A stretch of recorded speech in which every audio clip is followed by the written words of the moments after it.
Hello students, છેલ્લે આપણે chapter number 13 ની અંદર હાઇડ્રોકાર્બન સંયોજનોનું વર્ગીકરણ કર્યું હતું સંતૃપ્ત, અસંતૃપ્ત અને વિશિષ્ટ અસંતૃપ્ત પ્રકારના સંયોજનોમાં. આ વર્ગીકરણ જોયા પછી એમાં જે પહેલા પ્રકારના હાઇડ્રોકાર્બન સંયોજનો હતા જેને આપણે આલ્કીન પ્રકારના સંયોજનો કીધા હતા. આ આલ્કીન પ્રકારના સંયોજનો વિશે આજના લેક્ચરમાં આપણે જોવાનું છે, પણ એ જોતા પહેલા છેક સુધી જરૂર પડે ઘણીવાર એમસીક્યુ માં પણ કામનો એવો આપણે ટોપિક જોઈ લઈએ કે ભાઈ આપણી પાસે જે હાઇડ્રોકાર્બન સંયોજન છે કે જેમાં બે જણ છે, કાર્બન અને હાઇડ્રોજન. એ કાર્બન કયા કયા અલગ અલગ પ્રકારના હોય અને હાઇડ્રોજન કયા કયા અલગ અલગ પ્રકારના હોય એના વિશે આપણે જોઈ લઈએ. તો નેક્સ્ટ છે હાઇડ્રોકાર્બન પરમાણુમાંના કાર્બન અને હાઇડ્રોજનનું વર્ગીકરણ. એટલે શું? તો આપણી પાસે જે પણ કાર્બનિક સંયોજન છે એમાં એવું નથી કે એક જ કાર્બન હશે. એક કાર્બન બીજા ચારે બાજુ હાઇડ્રોજન જોડાયેલા હોય, અથવા એક કાર્બન બીજા કોઈ એક કાર્બન સાથે ડાયરેક્ટ જોડાયેલો હોય, કે બે કાર્બન સાથે ડાયરેક્ટ જોડાયેલો હોય, કે ત્રણ સાથે, અથવા તો મેક્સિમમ એક કાર્બન ચાર કાર્બન સાથે પણ જોડાયેલો હોઈ શકે. એને આધારે આપણે કાર્બનને ચાર અલગ ભાગમાં વહેંચ્યા અને એ જ પ્રમાણે જે તે કાર્બન કયા પ્રકારનો છે એની સાથે જોડાયેલો હાઇડ્રોજન પણ એ જ પ્રકારનો થશે. તો જો આપણા કાર્બનિક સંયોજનમાં જે કોઈ પણ કાર્બન બીજા એક જ કાર્બન સાથે ડાયરેક્ટ સીધો બંધથી કોઈ પણ એક જ કાર્બન સાથે જોડાયેલો હોય તો આપણે એને 1 ડિગ્રી કાર્બન કહીએ છીએ, જેને કહેવાય પ્રાથમિક કાર્બન. 1 ડિગ્રી એટલે જો આ રીતે લખાય, એકની ઉપર 0 મૂકેલું છે એટલે 1 ડિગ્રી એટલે કે પ્રાથમિક. તો અહીંયા પહેલા સંયોજન ઇથેનમાં રહેલો એક કાર્બન બીજા એક જ કાર્બન સાથે જોડાયેલો છે, એ જ રીતે આ કાર્બન પણ બીજા એક જ કાર્બન સાથે જોડાયેલો છે, માટે એ બંને કાર્બન પ્રાથમિક કાર્બન એટલે કે 1 ડિગ્રી કાર્બન થશે. અને જેવો આપણો કાર્બન હશે તો એની સાથે જેટલા પણ હાઇડ્રોજન જે બધા હશે એ બધા એ જ પ્રકારના થશે. 1 ડિગ્રી કાર્બન સાથે જોડાયેલા બધા હાઇડ્રોજન 1 ડિગ્રી થશે, માટે અહીંયા ઇથેનમાં રહેલા બધા જ હાઇડ્રોજન 1 ડિગ્રી હાઇડ્રોજન થશે. પરંતુ જો એની બાજુનું સંયોજન પ્રોપેન લઈએ તો એ પ્રોપેનમાં છેડે રહેલા બે જે કાર્બન છે એ બીજા એક જ કાર્બન સાથે જોડાયેલા છે, માટે એ બંને કાર્બન થશે 1 ડિગ્રી. પરંતુ મધ્યમાં રહેલો જે કાર્બન છે એ આજુબાજુ બંને બાજુ એક એક કાર્બન સાથે ડાયરેક્ટ જોડાયેલો છે, એટલે ટોટલ બે કાર્બન સાથે જોડાયેલો હોવાથી વચ્ચેવાળા કાર્બનને આપણે કહીશું 2 ડિગ્રી કાર્બન એટલે કે દ્વિતીયક કાર્બન. એ જ પ્રમાણે 2 મિથાઇલ પ્રોપેન સંયોજનમાં મધ્યમાં રહેલો જે કાર્બન છે એ બીજા 3 કાર્બન સાથે ડાયરેક્ટ જોડાયેલો છે, એટલે એ થશે 3 ડિગ્રી. જ્યારે 2,2 ડાયમિથાઇલ પ્રોપેન સંયોજનની અંદર મધ્યમાં રહેલો કાર્બન બીજા 4 કાર્બન સાથે આજુબાજુ જોડાયેલો છે સિંગલ બંધથી, એટલે વચ્ચેવાળા કાર્બનને આપણે કહીશું 4 ડિગ્રી અથવા તો ચતુર્થક. તો આ રીતે કાર્બનને આપણે 1 ડિગ્રી, 2 ડિગ્રી, 3 ડિગ્રી, 4 ડિગ્રી એટલે કે પ્રાથમિક, દ્વિતીયક, તૃતીયક અને ચતુર્થક આ ચાર ભાગમાં ચાર અલગ અલગ પ્રકારે વહેંચી શકીએ. જેવો આપણો કાર્બન હશે એની સાથે જોડાયેલો હાઇડ્રોજન પણ એ જ પ્રકારનો થશે. 1 ડિગ્રી સાથે જોડાયેલો હાઇડ્રોજન 1 ડિગ્રી, 2 ડિગ્રી કાર્બન સાથે જોડાયેલો હાઇડ્રોજન પણ 2 ડિગ્રી, 3 ડિગ્રી કાર્બન સાથે જોડાયેલો હાઇડ્રોજન પણ 3 ડિગ્રી, અને 4 ડિગ્રી કાર્બન સાથે એક પણ હાઇડ્રોજન જોઈન્ટ થઈ શકે નહીં, કારણ કે 4 ડિગ્રી કાર્બન એટલે શું કે જે કાર્બન બીજા 4 કાર્બન સાથે જોડાયેલો હોય. હવે જો કાર્બન બીજા 4 કાર્બન સાથે જોડાઈ ગયો તો હાઇડ્રોજન સાથે જોડાઈ જ નથી શકવાનો. હવે 4 ડિગ્રી કાર્બન હાઇડ્રોજન સાથે જોડાઈ જ ના શકે તો 4 ડિગ્રી હાઇડ્રોજન હોય નહીં, માટે હાઇડ્રોજનમાં 3 જ પ્રકાર પડે: 1 ડિગ્રી પ્રાથમિક, 2 ડિગ્રી દ્વિતીયક, 3 ડિગ્રી તૃતીયક. બરાબર? તો આટલું વર્ગીકરણ જોઈ લીધા પછી નેક્સ્ટ હવે આપણે એન્ટ્રી લેવાની છે પહેલા આલ્કેન પ્રકારના સંયોજનોમાં. આલ્કેન પ્રકારના સંયોજનો આપણે આગળ જ જોયું કે જેમાં કાર્બન કાર્બન સિંગલ બંધ હશે અને એમાં કાર્બનનું સંકરણ sp3 હોવાથી એમાં સમચતુષ્ફલકીય આકાર જોવા મળશે. ઘણા બધા આલ્કેન સંયોજનોની આખી શ્રેણી અહીંયા આપેલી છે: methane, ethane, propane, butane, pentane, hexane, heptane, octane, nonane, decane. 10 સુધીના કાર્બન ધરાવતા સંયોજનો એના આયુપીએસી અને સામાન્ય નામ વગેરે લખતા આપણે 12મા ચેપ્ટરમાં શીખી ગયા. એટલે 13મા ચેપ્ટરમાં આપણે આયુપીએસી નામકરણની ડિટેલમાં જતા નથી. આગળ હવે આવા આલ્કેન સંયોજનોમાં જો ચક્રીય સંયોજનો હોય તો એની અંદર પણ આપણે કેવી રીતે નામ લખવાના એની પણ આપણે 12મા ચેપ્ટરમાં ચર્ચા કરી હતી કે આગળ પૂર્વક લગાડી દેવાનો સાયક્લો. 3 કાર્બન હોય તો સાયક્લોપ્રોપેન, 4 કાર્બન હોય તો સાયક્લોબ્યુટેન વગેરે વગેરે. આયુપીએસી નામકરણ પછી હવે ચર્ચા કરીએ સમઘટકતાની. સમઘટકતા પહેલા લેક્ચરમાં આપણે વર્ગીકરણ જોયું તો એમાં કીધું હતું કે ભાઈ આલ્કેન સંયોજનોમાં એક જ સમઘટકતા શક્ય બને, શૃંખલા સમઘટકતા. કાં તો જેટલા પણ આપણી પાસે જે પણ સૂત્ર છે એ સૂત્રમાં રહેલા બધા કાર્બનને તમે એક જ લાઈનમાં ગોઠવી દો, અથવા એમાં અલગ અલગ પ્રકારની શાખાઓ બનાવો, મતલબ કે શૃંખલા અલગ અલગ હોય તો એને આધારે જે પણ સંયોજનો બને એને એકબીજાના શૃંખલા સમઘટકો કહેવાય. હવે આયુપીએસી નામકરણ વખતે આપણે આની પણ ચર્ચા કરી હતી કે ભાઈ નોર્મલ એટલે કે એન, આઈસો અને નિયો એટલે શું, તો જેમાં બધા જ કાર્બન એક જ શૃંખલામાં જોડાયેલા હોય એવા સંયોજનને આપણે કહીએ નોર્મલ પ્રકારના એન પ્રકારના સંયોજનો. પણ જો એમાં છેલ્લેથી આગળના કાર્બન ઉપર એક મિથાઇલ સમૂહ આવેલો હોય તો આપણે એને કહીએ છીએ આઈસો પ્રકારના સંયોજનો, અને છેલ્લેથી આગળના કાર્બન ઉપર 2 CH3 મિથાઇલ સમૂહ હોય તો આપણે એને નિયો પ્રકારના સંયોજન કહીએ છીએ. બરાબર. આગળ સમઘટકતા પરથી આપણે C4H10 એના માટેના અલગ અલગ સમઘટકો અહીંયા આપેલા છે. તો હવે પહેલો સવાલ તો ભાઈ આ સમઘટકો બનાવી કેવી રીતે શકાય? તો એક કાર્બન વાળો મિથેન, 2 કાર્બન વાળો ઇથેન અને 3 કાર્બન વાળો પ્રોપેન, આમાં તો અલગ અલગ પ્રકારની શૃંખલા બનાવવી શક્ય નથી, માટે એમના કોઈ સમઘટકો શક્ય નથી. સમઘટકો મિનિમમ 4 કાર્બન વાળા આલ્કેન સંયોજનોથી શક્ય થાય. અને કેવી રીતે સમઘટકો બનાવી શકાય? તો એની સાદી સિમ્પલ મેથડ છે, જેટલા આપણી પાસે કાર્બન હોય એને પહેલા તો ચારેયને અથવા તો જેટલા પણ કાર્બન હોય એને આપણે એક સીધી લાઈનમાં ગોઠવી દેવાના, એટલે આપણો એક સમઘટક બની જાય. જો એમાં 4 કાર્બન હોય તો આપણે એને કહીએ બ્યુટેન. પછી બીજી શક્યતામાં લેવાનું કે એમાંથી એક શાખા બનાવવાની. તો 4 કાર્બન હોય અને એમાંથી હું એક શાખા બનાવું તો 3 કાર્બન વધે અને જે ચોથો કાર્બન છે એ શાખામાં જતો રહે. હવે યાદ રાખવાનું, શાખા જ્યારે પણ બનાવીએ એ શાખાને છેલ્લા એક પણ કાર્બન ઉપર મૂકવાની નહીં.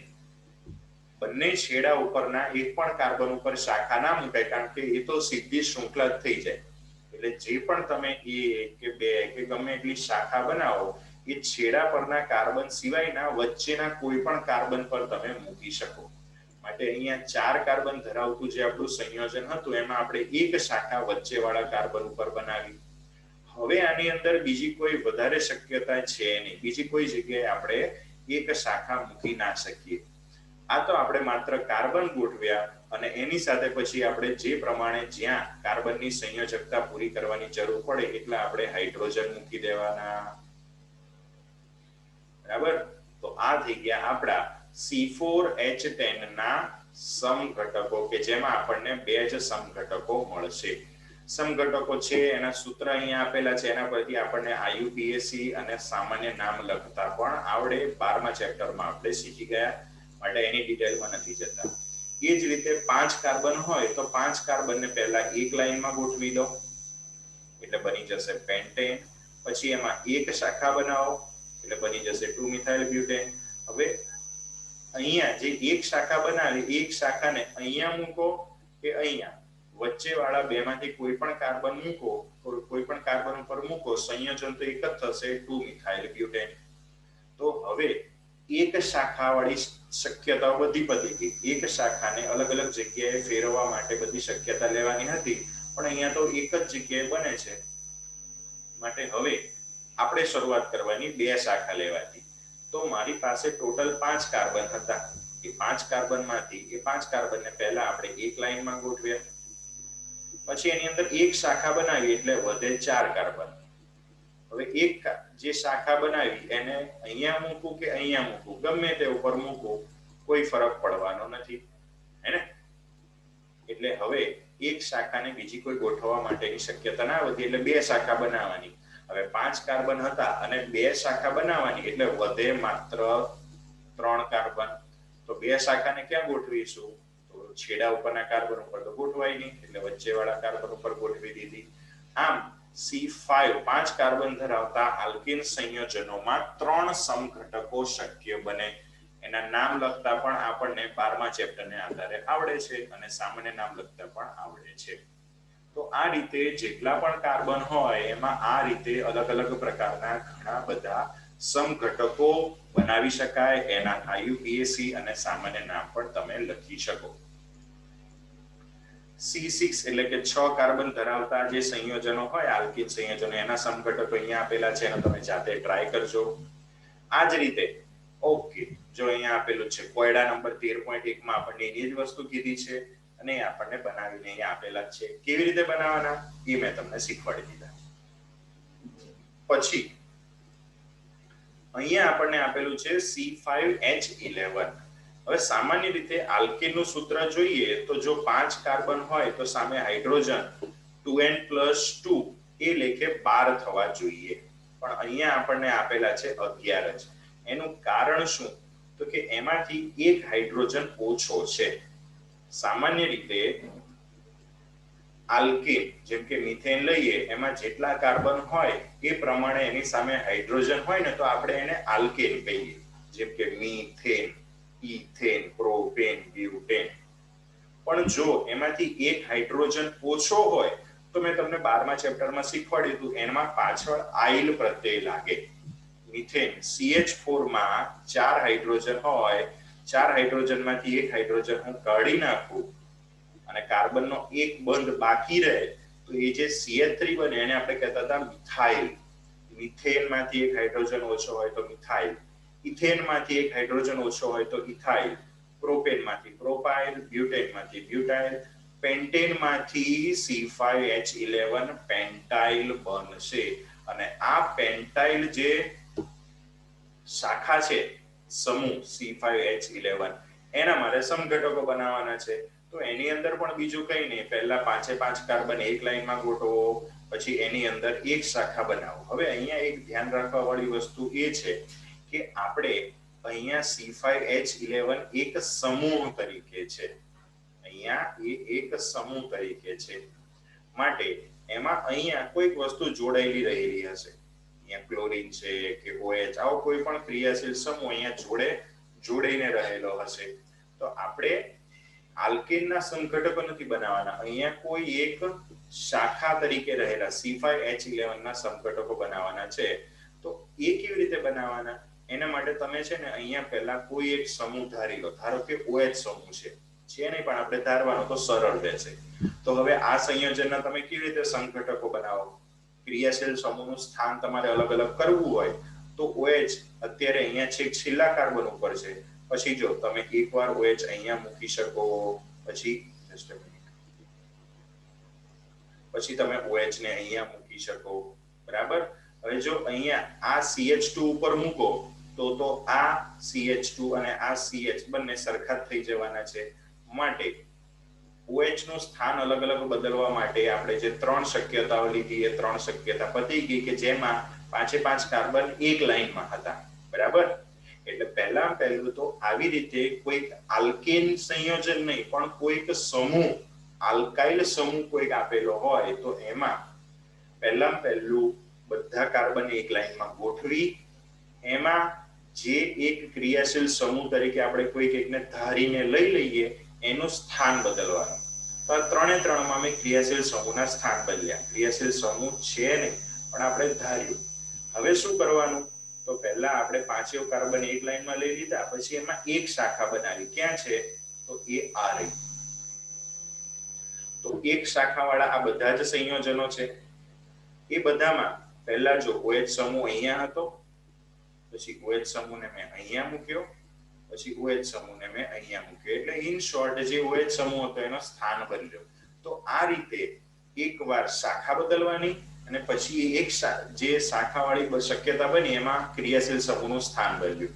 પાછી નવી શાખા બનાવવાની અને એમાં પણ ક્રિયાશીલ સમૂહનું સ્થાન બદલવાનું. આ રીતે જેટલી થાય એટલી શક્યતાઓ વિચારવાની અને એને આધારે આપણે એના સમઘટકો બનાવી શકીએ અને એના આઈયુપીએસી નામ લખી શકીએ, જે આપણને કોયડા નંબર 13.2 માં ચોપડીમાં સોલ્વ કરીને આપેલું છે.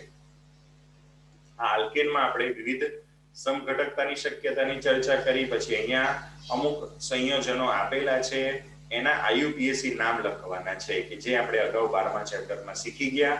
અહીંયા આપણને નાનું બંધારણ આપેલું છે, એને આપણે વિસ્તૃત કરી અને એનું આઈયુપીએસી નામ લખી શકીએ. આ છેલ્લા સંયોજનમાં આપણને જે આપેલું છે એ ટેટ્રા તૃતીયક બ્યુટાઇલ. તૃતીયક શબ્દ આવે એટલે મેં તમને કીધું હતું કે એ સામાન્ય નામ હોય, તો એ સામાન્ય નામ જે આપેલું છે એના પરથી બંધારણ બનાવવાનું અને એનું પછી તમારે આઈયુપીએસી નામ લખવાનું છે કે જે આપણે 12મા ચેપ્ટરમાં શીખી ગયા. તમે જાતે કરી શકો. કોયડા નંબર 13.4 માં આપણને નામ આપેલા છે અને નામ પરથી આપણે બંધારણ બનાવવાનું છે, એ પણ આપણે 12મા ચેપ્ટરમાં શીખી ગયા હતા. એના પછી યસ, અહીંયા આપણને એવું કીધું છે કે ભાઈ આપણને અમુક નામ આપેલા છે.